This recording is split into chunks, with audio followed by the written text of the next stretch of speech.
하나님이 오늘 우리에게 주신 말씀은 누가복음 19장 1절에서 10절까지의 말씀입니다. 누가복음 19장 1절에서 10절까지의 말씀을요, 제가 한 절, 여러분이 한 절 교독하도록 하겠습니다. 예수께서 여리고로 들어가 지나가시더라. 삭개오가 이런 자가 있으니 세례자로 그와 앉아라. 그가 예수께서 어떠한 사람인가 하여 보고자 하되 키가 작고 사람이 많아 할 수 없어 앞으로 달려가서 위하여 돌보아 내어 올라가니 이는 예수께서 그리로 지나가시게 됩니다. 예수께서 그곳에 이르사 쳐다보시고 이르시되 삭개오야 속히 내려오라 내가 오늘 내 집에 유하여야 하겠다 하시니 급히 내려와 즐거워하며 영접하니 무사람이 보고 수군거려 이르되 저가 죄인의 집에 유하러 들어갔도다 하더라. 삭개오가 서서 주께 여짜오되 주여 보시옵소서 내 소유의 절반을 가난한 자에게 주겠사오며 만일 그의 것을 속여 빼앗은 일이 있으면 내 갑절이나 갚겠나이다. 예수께서 이르시되 오늘 구원이 이 집에 이르렀으니 이 사람도 아브라함의 자손이미로다.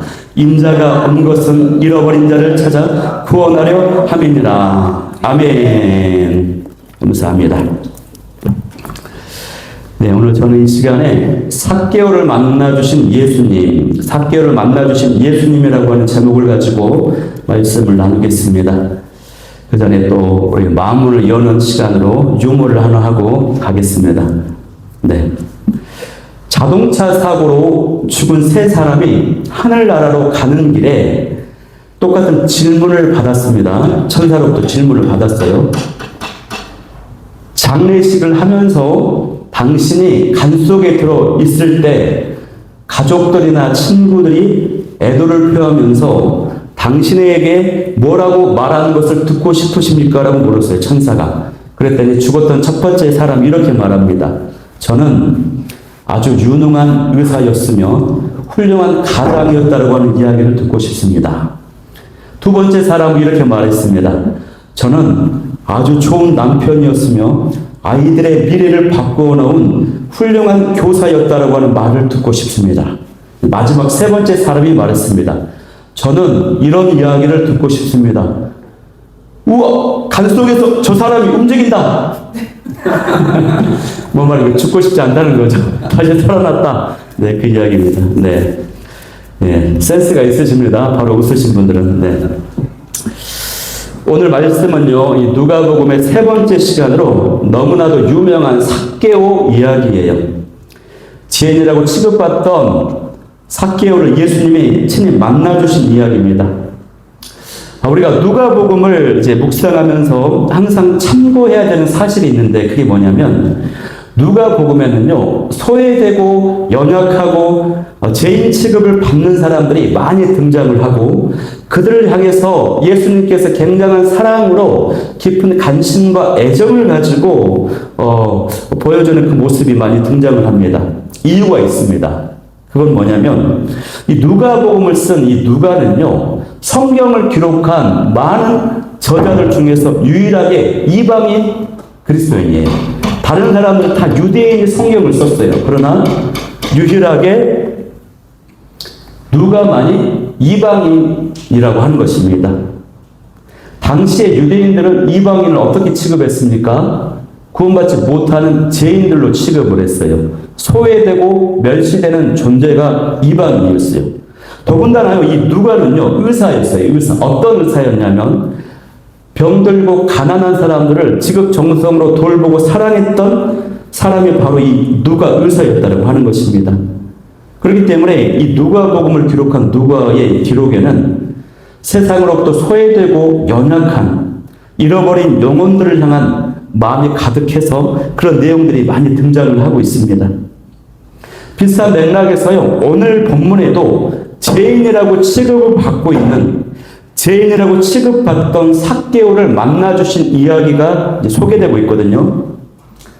그런데 여러분 어떻습니까? 우리가 어렸을 때부터 신앙생활을 하면은 삭개오 이야기를 많이 들었지 않습니까? 그래서 그 교훈이 뻔하다라고 생각할 수가 있어요. 그런데 오늘은 여러분이 말씀을 들을 때 그러한 마음들을 내려놓고 집중을 하시면 이 사건 안에 담긴 기쁜 메시지를 발견하게 될 줄 믿습니다. 먼저 이제 1절 말씀을 먼저 보면요. 예수님께서 여리고로 들어가 지나가시더라라고 기록되어 있습니다. 지금 예수님이 가는 길은 어디를 향해서 가는 길이냐면 예루살렘을 향해서 가는 길이에요. 그래서 이 1절 말씀을 보면은요, 예루살렘을 향해서 가는 길에 그냥 우연히 여리고를 이제 거치는 것처럼 나와요. 그런데 우리가 알아야 될 사실은 당시에 예수님이 계신 곳에서 예루살렘으로 가는 길은 여러 경로들이 있었어요. 굳이 여리고를 거치지 않아도 됐었단 말이죠. 그런데 예수님이 의도성을 가지고 여리고를 지금 방문을 하시는 겁니다. 또한 2절 말씀에 보면요, 그 여리고에 삭개오라 이름하는 자가 있으니 세리장이 또한 부자라고 기록되어 있는데, 여기에 원문을 보면은 빠진 구절이 앞 구절에 있어요. 그게 뭐냐면 보라라고 하는 단어입니다. 보라. 그러니까 2절 말씀에 보라, 여리고에 삭개오라 이름하는 자가 있다, 이렇게 이제 풀어야 되는 것이에요. 그러니까 이 1절과 2절 말씀을 통해서 우리가 확인하게 되는 것이 예수님께서 이 여리고를 어떤 의도와 목적을 가지고, 구체적으로 말하면 삭개오를 만나기 위해서 이 여리고를 방문했다라고 하는 것을 우리가 알 수 있다라고 하는 것입니다. 그러면 예수님께서 이 삭개오를 우연히 만난 것이 아닌데 어떤 목적을 가지고 만나주고 계시는데, 그 목적이 뭘까요? 그것은 지금 밝힐 수 없습니다. 설교를 듣다 보면 후반부에 나옵니다. 네. 그래서 집중해서 한번 들어주시면 좋겠습니다. 그러면 우리가 이제 확인해야 되는 게 뭐냐면 삭개오가 어떤 사람인가 하는 거예요. 2절에 보니까 그는 세리장이었고 부자였다라고 설명을 합니다. 세리장은요, 세리들의 장이에요. 리더예요. 세리는 우리식으로 말하면 세금 징수원입니다. 그런데 사람들은 이 세리들을 매우 혐오했습니다. 싫어했어요. 왜 그럴까요? 이스라엘 백성들이 지금 로마의 식민 지배하에 있는데 이 세리들이 로마 제국의 앞잡이가 되어서 같은 동족에게서 세금을 터무니없이 책정해서 돈을 거두는 것입니다. 그래서 일부는 로마 당국에 바치고 일부는 자기가 이제 착복하는 것이에요. 그래서 많은 사람들이 세리는 다 도둑놈이고 자신의 동족의 피를 빨아먹는 매국노다, 그리고 이렇게 이제 여겼던 것이죠. 그런데 삭개오가 그 세리들 중에 장이에요. 세리장이에요. 리더. 그러니까 사람들이 볼 때는 삭개오는 어떤 사람이에요? 최고 도둑놈, 최고 큰 지혜인으로 여겼다라고 하는 것이에요. 여기 2절에 세리장이고 부자라고 하는 기록은요, 성경에서 그렇게 삭개오를 보았다라고 하는 것이 아니라 많은 사람들이 삭개오를 그렇게 보고 있다라고 하는 것이 최고 죄인으로 취급하고 있다라고 하는 것을 강조하는 기록인 것입니다. 그래서 7절에도 보면은 저가 죄인의 집에 들어갔다고 사람들이 막 수군거려요. 예수님이 이제 삭개오의 집에 들어가니까 죄인의 집에 들어갔다라고 얘기를 합니다. 그런데 여러분, 삭개오라고 하는 이름의 뜻이 무엇인지 아십니까? 삭개오라고 하는 이름의 뜻은요, 깨끗한 자, 정결하고 의로운 자라고 하는 이름을 가지고 있어요. 그러니까 우리가 이제 추측을 해보면은 삭개오의 아버지가 아들을 향한 꿈과 기대를 가지고 정말 정결하고 깨끗한 자로 모두에게 인정받고 존경받는 자로 살아라 하는 그런 마음을 가지고, 꿈을 가지고 이 아들에게 이름을 주었던 것입니다. 그런데 여러분, 왜 삭개오가 그 이름에 담긴 바램과 달리 당시 사람들이 그렇게 미워하고 혐오하고 죄인 취급을 하는 세리가 되고 말았을까요? 어떤 사연이 있는 것으로 보입니다. 그것은요, 그가 가지고 있었던 컴플렉스, 상처와 관련되어 있는데, 그게 뭐냐면 키가 아주 작았던 것과 관련이 있는 것으로 보여요. 말씀에 보면은 이제 삭개오가 예수님을 보려고 무화과 나무에 올라갑니다. 근데 그것은 그의 키가 단순히 작은 정도가 아니고요. 병적으로 작았다고 하는 것을 보여주는 것이에요. 그래서 이 학자들은 이 삭개오가 아마 겁추였을 것이다. 아니면 선천적인 난쟁이였을 것이다. 라고 이제 추측을 합니다. 그럼 요즘 우리 시대가 얼마나 외모에 관심이 많습니까? 그래서 외모 지상주의라고 하는 말도 있지 않습니까? 저도 이제 유튜브 설교를 하다 보니까 제가 이제 고개를 탁 숙이면 머리가 너무 빠진 것이 뭐 민망하게 보이더라고요. 그래서 가발도 쓸까 뭐 이런 마음도 품었었어요. 그런데 누군가 주변에서 머리가 벗겨진 것은 영성이 있다고 하는 상징이다라고 이렇게 얘기도 하고, 어떤 분들은 또 하나님이 너무 예뻐서 머리를 자꾸 쓰담쓰담해서 머리가 벗겨졌다 이렇게 얘기도 하고, 아무튼 여론이 그렇게 좋지가 않더라고요. 그래서 쓰고자 하는 마음을 일단 내려놨습니다. 그런데 당시에는요, 어떤 신체적인 결함을 가지고 있다 그러면은 이 사람은 죄인 취급을 받는 것이에요. 부정한 존재로 취급을 받아요. 그래서 이 삭개오의 삶이 어땠을까요? 한번 생각해 봅시다. 어릴 적부터 많은 사람들로부터 멸시를 받고 손가락질을 당해요. 아무도 함께 놀아주지도 않고요, 무시합니다. 얼마나 외롭고 괴로웠을까요? 슬펐을까요? 기존의 유대인 공동체가요, 그 누구도 이 삭개오에게 따뜻한 손을 내밀어 주지를 않았던 것입니다. 그래서 삭개오는요, 마음을 독하게 먹고 보란듯이 내가 성공하겠노라. 돈을 많이 벌어서 부자가 되겠노라. 그래서 무시당하지 않는 위치에 올라가겠노라고 결단을 했을 것으로 보이는 것입니다. 그래서 사람들이 자기를 어떻게 보든 말든 돈을 모으고 힘을 얻을 수 있는 일이라면 그 어떤 것이라도 했어요. 그렇게 해서 붙은 것이 바로 이 세리라고 하는 직업이었고, 세리는 모든 사람들이 멸시하고 혐오하는 직업이었지만 힘이 있는, 권력이 있는 자리였어요. 이 삭개오가요, 세리장까지 갔기 때문에 그 삶이 얼마나 치열하게 살았는지 몰라요. 바로 이런 모습이 삭개오라고 하는 인물 안에 숨겨져 있는 과거의 삶의 모습이고 내면의 모습인 것입니다. 그런데 그는 부자가 되고 권력을 얻었지만, 성공을 했지만 많이 공허했습니다. 아버지가 꿈꾸며 정결하고 의로운 삶을 살라고 축복을 해줬는데 그렇게 살지 못한 것에 대한 회한도 있었을 것이고 상처도 있었어요.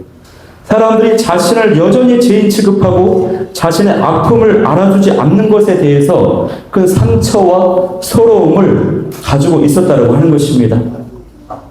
그런데 여러분, 돌아보면 우리 각자의 인생들에게 모두가 이런 크고 작은 상처와 아픔, 서러움들을 다 가지고 있어요. 주변 사람들은 몰라요. 아내도, 남편조차도, 자녀들조차도 모르는 나만이 가지고 있는 아픔이 있어요. 사연 없는 인생이 없다는 것입니다. 학생들도 마찬가지입니다. 그런 게 있죠. 저도 이 삭개오의 삶을 좀 묵상하다 보니까요, 저희 어린 시절이 생각이 났거든요. 제가 어린 시절에 초등학교 다닐 때에 굉장히 내성적이고 겁이 많았어요. 마음이 여렸거든요. 그래서 친구가 없어서 주로 혼자 노는 아이였거든요. 그런데 초등학교 때, 당시에는 국민학교 때인데 공부를 너무나도 못했어요. 그래가지고 받아쓰기를 하면, 초등학교 2학년 때 받아쓰기를 하면 20점, 30점, 산수 시험을 보면 20점, 30점. 그래서 맨날 남아서 공부를 했습니다. 학습 부진아 이렇게 돼가지고. 근데 지금 생각하면 참으로 이상한 것이요, 선생님들이 멀쩡한 책상과 의자를 놔두고 거기서 공부시키지 않고 바닥에, 마루 바닥에 무릎 꿇고 엎드려서 공부를 시켰어요. 그때는 이제 어려서 몰랐는데 지금 생각하면 참 수치감을 느끼게 했던 그런 조치였다고 하는 생각이 듭니다.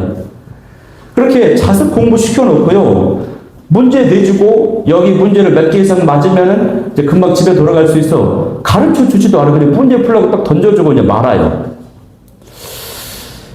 그때는 몰랐죠, 선생님들의 조치가. 그렇게 해서 문제 못 풀고 쩔쩔 매요. 그러다가 선생님 이제 퇴근 시간이 되면은 오후 5시, 6시 돼서 퇴근을 하거든요. 그때 되면은 아이들을 보냅니다. 본인들이 퇴근해야 되니까. 그러면 제가 그 어린아이가 쓸쓸하게 그 책가방을 메고요. 이제 터벅터벅 집까지 외로움 가운데 집에 돌아가는 거예요.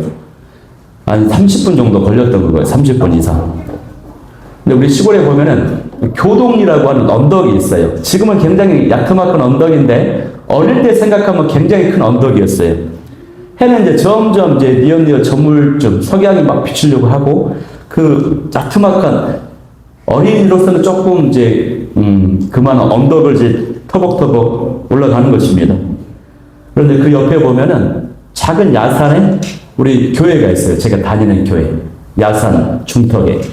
그리고 그 산 위에 십자가가 이제 보이는 것입니다. 제가 어린 마음에 그 언덕을 항상 지나면서 교회 십자가를 딱 바라봤던 것 같아요. 그래서 막연하게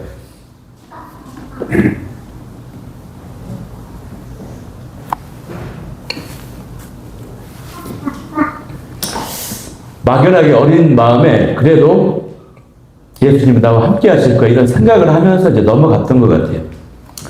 그런데 제가 이제 성장을 하고 청년이 되었습니다. 청년이 되었는데 제 안에 어떤 해결되지 않은 상처 때문에 굉장히 힘들어하고 있었거든요. 그래서 어느 날 이제 간절하게 기도를 하는데 하나님께서 깊은 기도를 막 드리고 있는데 어떤 상처 때문에 엄청 힘들어하고 있을 때 하나님께서 과거의 그 어린 시절로 저를 마음의 그림으로 데려가시는 거예요. 그래서 영이 내가 어린 시절에 그 언덕을 지날 때에 예수님께서 다가오셔서 나를 꽉 껴안아 주시는 그 장면.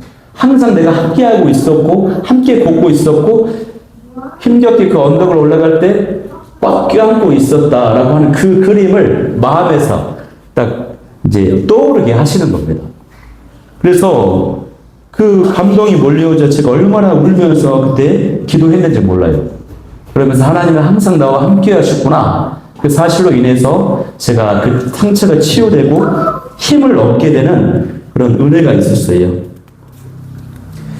여러분, 제가 그 경험 어렸을 때 그렇기 때문에 외롭기 때문에 교회만 가면 교회 오빠가 아니죠. 누나들이, 형들이 나한테 그렇게 잘해줬어요. 교회만 가면 즐거웠어요. 그래서 제가 그로 인해서 신앙 성장을 할 수가 있었거든요. 그러니까 저희 교회가 작은 교회이지만 따뜻한 사랑과 관심이 있는 그런 교회가 되길 소망해요. 이처럼요, 사람들에게는 삭개오가 가졌던 상처들과 아픔들이 누구에게나 있다라고 하는 거거든요. 그러나 그 모든 아픔은 결국 예수님을 더 갈망하게 만드는 원동력이 된다고 하는 사실입니다. 삭개오에게 그런 아픔과 공허함이 있었기 때문에 삭개오는 예수님을 자기가 살고 있는 여리고에 들어오신다라고 하는 소식을 듣고요, 예수님을 보고 싶었어요. 그런데 예수님 주변에 사람들이 너무 많아서 비집고 들어갈 수가 없는 것입니다. 여기서 삭개오는 예수님을 보고 싶었는데 두 가지 이제 어려움을 만나게 돼요. 두 가지 어려움. 하나는 키가 작았다라고 하는 것이고, 다른 하나는 사람들이 너무 많았다라고 하는 것이에요.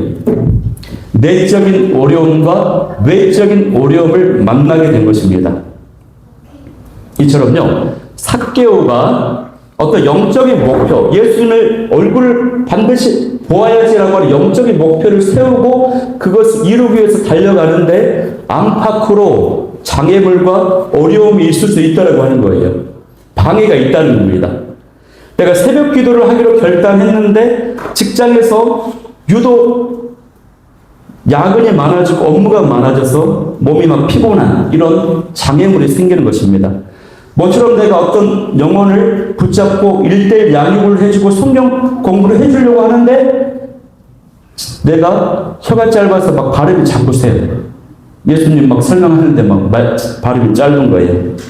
어떤 친구는요, 은혜 받고 소명 받고 신학교를 가기로 결단을 했어요. 신학교에 들어갔어요. 그런데 이 친구에게 어떤 어려움이 있어요. 뭐냐면 말을 더듬는 어려움이 있는 것이에요. 이 말 더듬 증상 때문에 굉장히 막 고민을 하는 거예요. 내가 목사님이 되어서 목사가 돼서 설교를 할 수 있을까? 신학을 하고 있으면서도 그 내적인 어떤 컴플렉스 때문에 장애 때문에 어려움을 겪고 있는 것입니다. 삭개오도요 포기할 수 있었거든요. 그런데 나는 키가 작은 것 때문에 그래서 포기할 수 있어. 그래서 나는 키가 작은 것 때문에 항상 그 누구도 어렸을 때부터 만날 수가 없었지. 나를 환영해 주지 않았지. 여전히 사람들은 나를 밀어내고 들어갈 틈을 주지 않는구나 하고 그냥 돌이킬 수 있었습니다. 포기할 수 있었습니다. 그런데 이번에는 삭개오가 자신이 직면한 그 문제 때문에 포기하지 않습니다. 예수님께서 지나가시는 동선을 미리 딱 예측하고 이때쯤에 이곳으로 오시겠구나 하고 그 근방에 미리 가서 거기에 있는 나무에 올라갔어요. 오늘 말씀에는 돌 무화과 나무라고 되어 있어요. 어렸을 때 성경은요 뭐라고 되어 있었어요? 뽕나무라고 되어 있었어요. 뽕나무. 그러니까 우리가 뭐를 확인하게 되는 거냐면 옛날에는 뽕나무였는데 다시 무화과 나무로 바뀌었거든요. 성경 신학도요 발전을 합니다. 연구하고 업무를 분석하면서 그 전에는 익히 알지 못했던 사실이 발견되면서 이제 수정이 되는 것이에요. 오늘 후반부에 그런 내용이 있거든요. 잘 들어보세요. 삭개오가요 나무에 올라간 것은 단순한 행동이 아니었어요. 사회적인 체면을 내려놓는 행위였거든요. 삭개오에게는 예수님을 보고자 하는 영적인 목표가 있었습니다. 그것을 이루고자 하는 열정과 갈망과 사모함이 있었어요. 그렇게 그 무엇도 장애가 될 수 없었어요, 여러분. 그러니까 여러분, 저와 여러분도요, 이 삭개오처럼 영적인 목표를 이제는 세워야 된다고 하는 것입니다. 현재 나의 신앙의 수준에 안주해서는 안 돼요. 이제 나는 예수님을 더 깊이 만나겠다. 이제 나는 더 깊은 기도의 사람, 말씀의 사람이 되겠다. 이제 나는 우리 교회의 기둥과 같은 일꾼이 되겠다. 이런 영적인 목표를 세워야 된다고 하는 것입니다. 이런 목표를 각자가 세우는 저와 여러분이 될 수 있기를 소망합니다. 그리고 그것을 이루기 위해서요, 힘차게 나아가십시오. 장애물을 만나도 포기하지 마시고 장애물을 뛰어넘는 열정과 사모함으로 그 장애물을 이겨낼 수 있는 저 여러분이 될 수 있기를 간절히 소망합니다. 그리고 나서 삭개오가 어떻게 했습니까? 삭개오는요 예수님을 무화과 나무에 올라가서 예수님을 계속 주시했어요. 예수님은 지금 많은 사람들 앞에 인파에 묶여서 군중들이 둘러싸여 있었어요. 그래도 삭개오 입장에서는 예수님은 나를 보실 거야, 봐주실 거야 라고 하는 기대를 가지고 계속 주시했다라고 하는 것입니다. 그런데 그거 쉽지 않아요. 삭개오 입장에서 예수님이 나를 봐주실까? 그 가능성은 일반적으로 높지 않아요. 왜냐? 예수님이 많은 인파에 둘러싸여 있었기 때문에. 그러나 삭개오가 계속 주시했어요. 예수님을 바라보았어요. 그랬더니 예수님께서 삭개오를 딱 쳐다봅니다.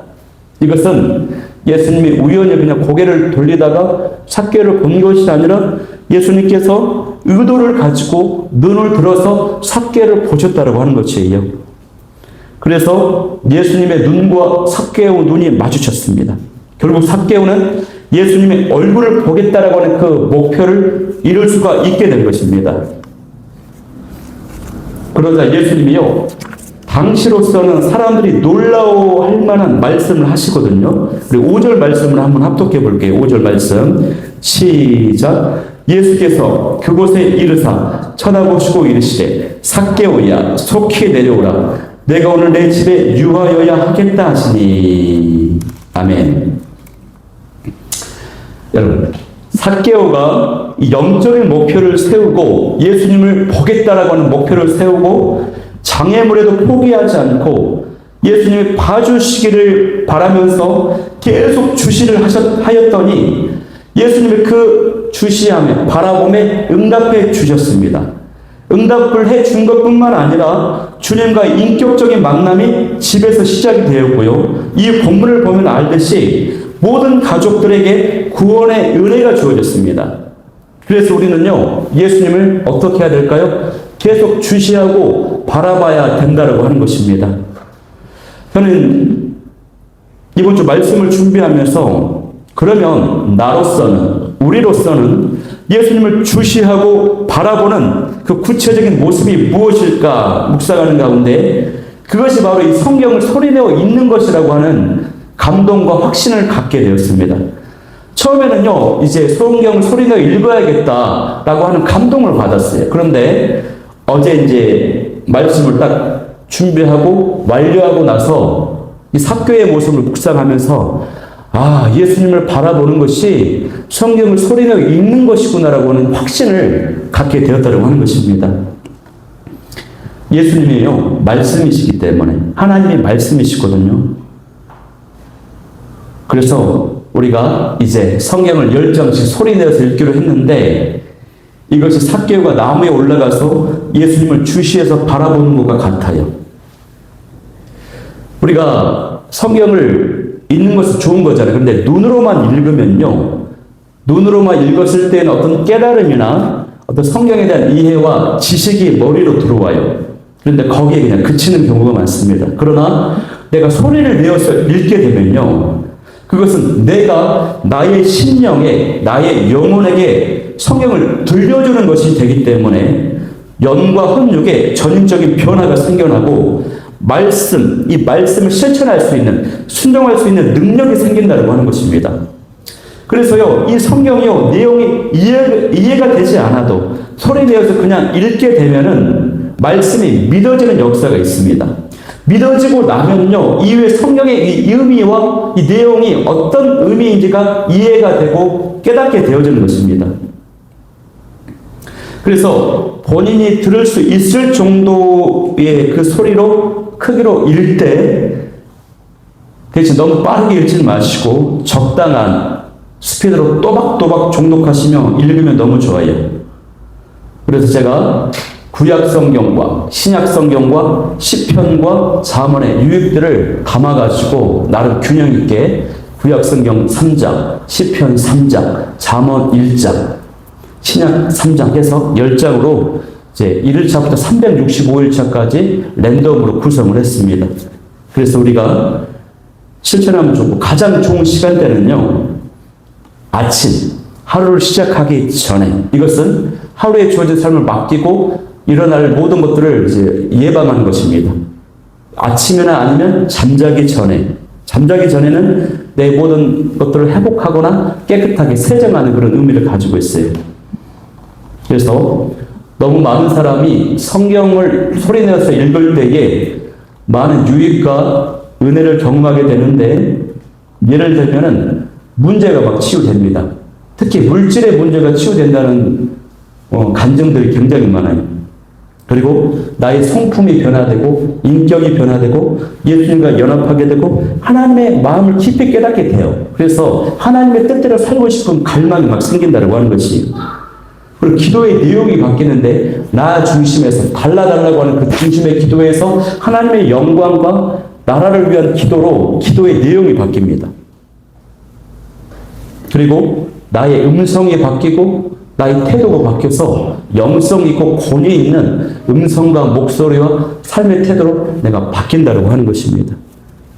그런데 성경 읽기를 혼자 하면 쉽지 않기 때문에 가급적 우리가 팀을 짜가지고 소급으로 서로 크로스 체크하고 격려해주면서 가면 좋을 것 같다는 생각이 들어요. 그래서 우리 교회가 이번 성경 소리내어 읽기를 통해서 예수님과 눈과 눈이 마주치는 은혜, 삭개오가 경험한 그 기적의 증거들이 가득 넘쳐나게 되기를 소망합니다. 아멘? 아멘. 그런데요, 우리가 이제는 여기서 이제 본문의 의미를 조금 더 깊이 살펴보아야 됩니다. 제가 앞서 말씀드렸다시피 예수님께서 삭개오를 만나고자 하는 어떤 의도가 있다고 했지요. 지금 예수님께서요, 삭개오를 보시고 나서 내가 오늘 너의 집에 유하여야 하겠다라고 말씀했거든요. 그런데 이것은 당시의 상황으로는 이것이 있을 수 없는 일이에요. 쉽게 말하면 사람들이 이해하는 당시의 예수님과 세리라고 하는 직책을 가진 이 삭개오는요, 서로 만날 수 없는, 함께할 수 없는 이 정치적인, 사회적인 입장을 가지고 있다라고 하는 것입니다. 예수님께서 지금 예루살렘으로 가고 계시는 길은 어떤 길이냐면 사람들이 생각할 때에 드디어 예수님이 예루살렘에 가셔서 이스라엘의 왕이 되신다 이런 기대를 가지고 있었어요. 사람들의 기대가. 이것은 이제 예수님께서 왕이 되셔서 로마 제국의 압제로부터 벗어나서 해방과 독립을 가져오게 하실 것이다 이런 의미거든요. 그러면 세리라고 하는 직책은 어느 편에 있는 직책입니까? 로마 제국의 편에 있는 직책이라고 하는 것이에요. 로마 제국의 편에 있어요, 세리가. 그렇기 때문에 그것도 그런 직책의 한 지역의 리더가 삭개오란 말이에요. 그래서 당시 정치적인 입장과 사람들의 일반적 이해로는 예수님과 삭개오가 만날 수가 없어요. 더욱이 흥미로운 것은 삭개오가 그런 예수님을 만나고 싶어 했어요. 예수님 오신다고 하는 소식을 듣고. 그러면 예수님도요, 이런 사람들이 있기 때문에 삭개오야, 나무에서 내려와라. 그리고 나를 향한 간절함이 있었구나. 축복한다. 구원한다. 거리에서 그냥 그렇게 선포해주고 지나가면 될 일이거든요. 왜 이것이 그냥 집에까지 가서 함께 하고자 하는 그런 사안이 아니란 말입니다. 그런데 예수님께서 집까지 들어가시는 거예요. 여기서 이제 예수님이 보여주시는 영적 교훈이 드러나게 되는데, 삭개오가 예수님의 말씀을 듣고 급히 내려와서 즐거워하면서 예수님을 집으로 영접했습니다. 사람들이 수군거립니다. 그 수군거림은 예수님이 죄인의 집에 들어갔다라고 하는 것이에요. 사람들이 삭개오 집에 다 몰려들었어요. 예수님은 지금 삭개오의 집 중앙에 앉아 계시고 삭개오는 그 문 입구에 서 있고 많은 사람들이 삭개오 집을 지금 둘러쌌습니다. 삭개오는 지금요, 사람들과 예수님의 중간에 지금 서 있어요. 그러면서 삭개오가 뭐라고 합니까? 이 사람들도 듣고 예수님도 알 수 있도록 뭐라고 말합니까? 8절 말씀이거든요. 네, 8절 말씀을 한번 읽어보겠습니다. 시작. 삭개오가 서서 주께 여짜오되 주여 보시옵소서. 내 소유의 절반을 가난한 자들에게 주겠사오며 만일 누구의 것을 속여 빼앗은 일이 있으면 내 갑절이나 갚겠나이다. 아멘. 자, 그런데요, 삭개오가 고백한 이 8절의 말씀을 원문을 보면은 이렇게 되어 있어요. 예수님, 내 소유의 절반을 내가 가난한 자들에게 이미 주고 있습니다. 그리고 만일 누군가의 것을 속여 빼앗은 일이 나오면 내가 네 배를 갚고 있습니다. 그러니까 어떤 의미입니까? 앞으로 하겠다라고 하는 것이 아니라 이제까지 그러한 삶을 살아왔습니다라고 하는 것이 원문의 내용이에요. 근데 이게 해석이 좀 잘못된 것이에요. 이로 보건대 우리가 확인하게 된 중요한 사실은 뭐냐면, 사실 삭개오는요, 그 이전에 복음을 듣고 예수님을 믿고 있었고, 지금 예수님을 집에서 만나기 전에도 회개하며 회개에 합당한 삶을 살아오고 있었다라고 하는 것을 보여주는 것이에요. 삭개오는 이미 복음에 대해서 이해하고 있었고 예수님에 대해서 열려 있었기 때문에 예수님이 오신다라고 하는 소식을 듣고 그토록 그 예수님을 보고 싶어 했었던 것입니다. 이미 구원을 받은 인물이었다라고 하는 거예요. 그러면 삭개오가, 우리가 이런 질문이 있을 수 있어요. 어디에서 삭개오가 복음을 들었을까라고 하는 의문이 있을 수 있겠죠. 성경에 그 기록이 확실히 나와 있지는 않은데 아주 강력한 정황 증거가 있습니다. 이게 뭐냐면요, 지난번 우리가 나누었던 누가복음 3장 말씀을 보면은 세례 요한이요, 회개에 합당한 열매를 맺으라고 하면서 외쳤습니다. 그때 그 말씀을 보면은 요한이 이렇게 외칩니다. 3장 8절에 회개에 합당한 열매를 맺고 속으로 아브라함이 우리 조상이라고 말하지 말라. 누가 우리 조상이라고 말하지 말라고요? 아브라함이. 내가 너희에게 이르노니 하나님의 능히 이 돌들로도 아브라함의 자손이 되게 하리라. 이렇게 요한이 선포했거든요. 그러자 이 말씀 앞에 무리들이 몰려와가지고 그러면 우리가 무엇을 하리까라고 물어봤어요. 그때에 이렇게 대답해요. 옷이 2벌 있으면 한 벌은 가난한 자에게 주고 먹을 것도 절반을 주라. 그러니까 너의 소유의 절반을 가난한 자에게 주라고 이렇게 얘기를 했어요. 또 12절에 보면요. 이때에 뭐라고 기록되어 있냐면 세리들이 세리를 받고자 하여 요한에게 몰려왔다라고 되어 있습니다. 그러자 이 세리들도 무엇을 하니까 물어보니까 부과되는 것 외에는 거두지 말라라고 얘기했어요. 그리고 나서 세례 요한이 복음을 전해서 예수님에 대해서 전하고 세례를 주었습니다. 이때 삭개오가 세례 요한을 통해서 예수님을 알게 되고 회개하고 복음을 받고 세례를 받았을 가능성이 굉장히 높아요. 삭개오가요, 자기가 속여서 빼앗은 일이 있으면 4배나 갚겠나 이라 그랬죠. 근데 4배의 보상은요, 구약 성경에 그 어디에도 없어요. 도둑질을 했으면 2배로 갚아야 되고, 속여서 빼앗다 그러면 1.2배, 20%를 보상해야 되는 거예요. 4배는 없어. 근데 이 4배가 어디에서 나오냐면, 예수님을 잘 믿었던 쿰란 공동체가 있어요. 쿰란 공동체. 이 쿰란 공동체의 가르침이 바로 4배입니다. 근데 이 쿰란 공동체의 시작은요, 세례 요한이에요. 광야에서 그 세례 요한의 삶을 본받고자 하는 그 공동체가 쿰란 공동체. 그 쿰란 공동체의 가르침을 보면 거기에서 속여 빼앗았을 때 4배를 갚아라 이런 기록들이 문헌들이 있다라고 하는 것입니다. 그러니까 지금 세례 요한이 가르쳤던 그 가르침을 지금 삭개오가 그대로 행하고 있었다라고 하는 것이에요. 그리고 예수님의 공생의 사역 기간에 어떠한 경로로든 예수님의 말씀을 삭개오가 들었고 예수님의 말씀을 받고 예수님을 더 강하게 믿어왔던 삶을 살아왔던 것입니다. 그런데 문제가 있었어요. 문제는 뭡니까? 사람들이라고 하는 거죠. 사람들. 삭개오는요, 이미 구원을 받은 사람이고 그렇게 회개에 합당한 열매를 맺으며 살아가고 있는데 여전히 사람들은 삭개오를 향해서 죄인 취급을 하는 것입니다. 사람들은 자기 나름의 기준을 가지고 이 사람은 의인, 이 사람은 죄인, 저 사람은 구원받을 사람, 저 사람은 구원받지 못할 사람이라고 기준을 가지고 사람들을 취급하고 있는 것입니다.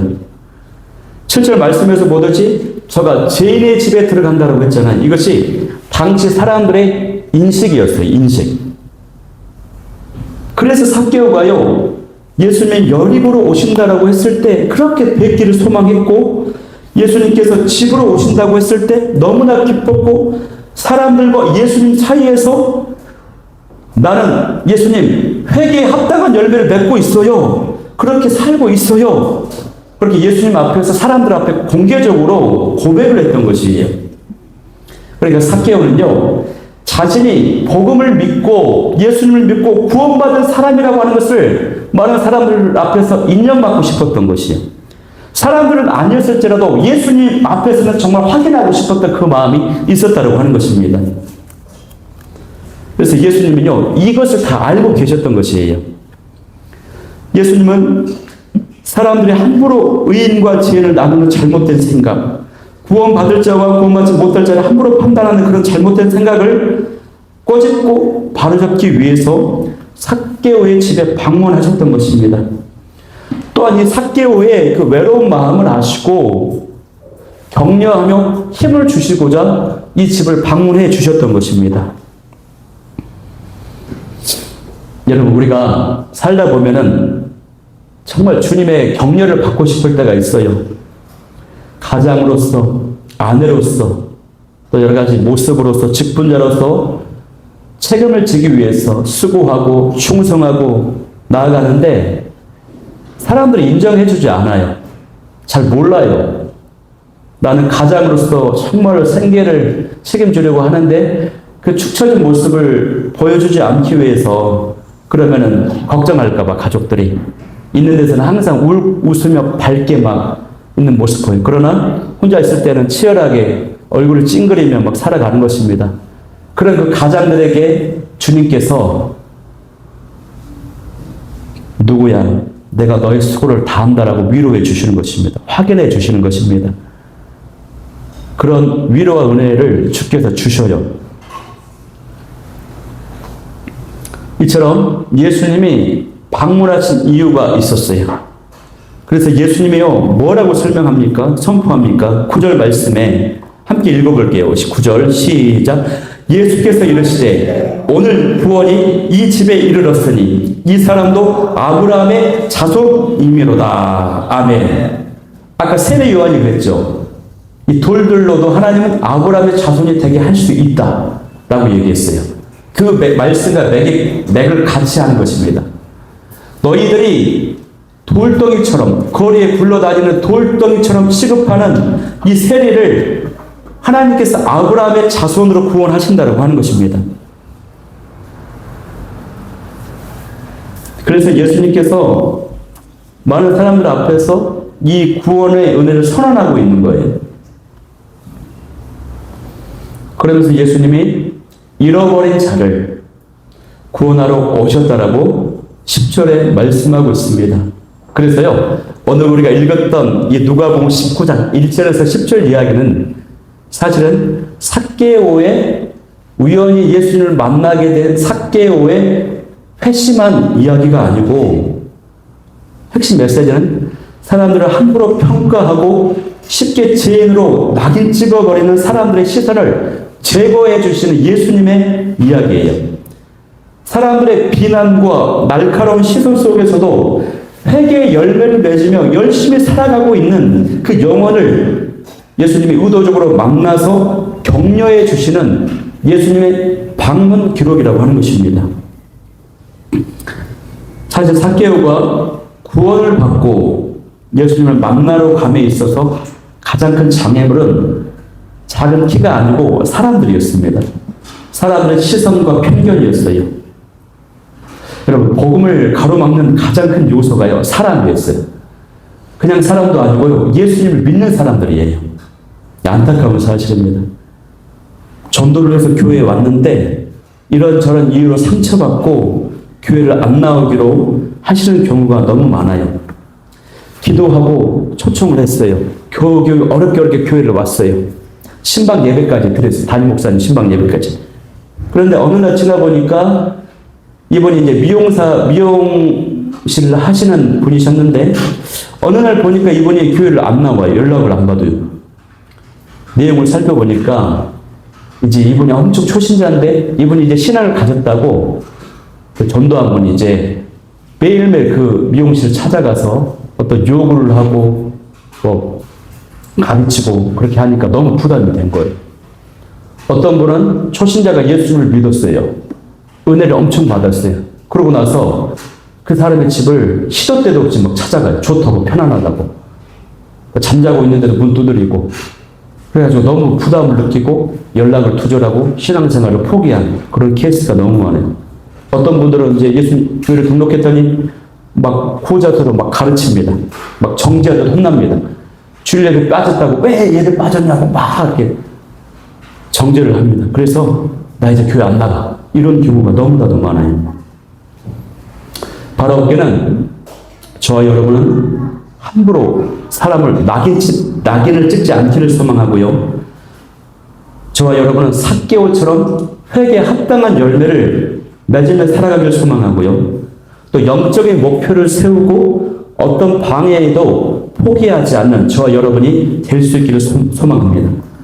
특별히 우리 교회가 작은 교회지만 그 누구라도 왔을 때에 따뜻하게 사랑하고 인사하고 환영하는 그런 사랑의 가족 공동체가 될 수 있기를 간절히 소망합니다. 그래서 잃어버린 자를 향한 아버지의 마음이 넘쳐날 수 있기를 바라요. 그래서 우리가 오늘 10절 말씀을 한번 마지막 합독하고 오늘 말씀을 마치겠습니다. 한번 읽겠습니다. 시작. 인자가 온 것은 잃어버린 자를 찾아 구원하려 함이니라. 아멘. 어떤 교회 이름이 김인자 권사님 계셨어요. 전도팀에서 이제 전도를 하려고 길거리에 모였어요. 그랬더니 김인자 권사님이 전도하러 오셨어요. 그랬더니 전도팀장이 그분을 보고 인자가 온 것은 잃어버린 자를 찾아 구원하려 함이라 이렇게 했다라고 하는 이야기가 있습니다. 재밌죠? 네. 네, 기도 제목 3가지 나누도록 하겠습니다. 우리 말씀을 붙잡고 기도하기를 원하는 것은 첫 번째, 삭개오처럼 회개에 합당한 열매를 맺게 하시고 영적인 목표를 가지고 달려가게 하여 주옵소서. 두 번째는 사람들을 함부로 판단하지 않게 하시고 잃어버린 자를 향한 주님의 마음을 주시옵소서. 세 번째는 그 누구라도 들어올 수 있는, 함께할 수 있는 따뜻한 사랑의 가족 공동체가 우리 교회가 되게 하여 주옵소서. 이 기도 제목 가지고 나아가겠습니다. 우리 예수 가장 귀한 교회 이름 찬양하며 나아가도록 하겠습니다.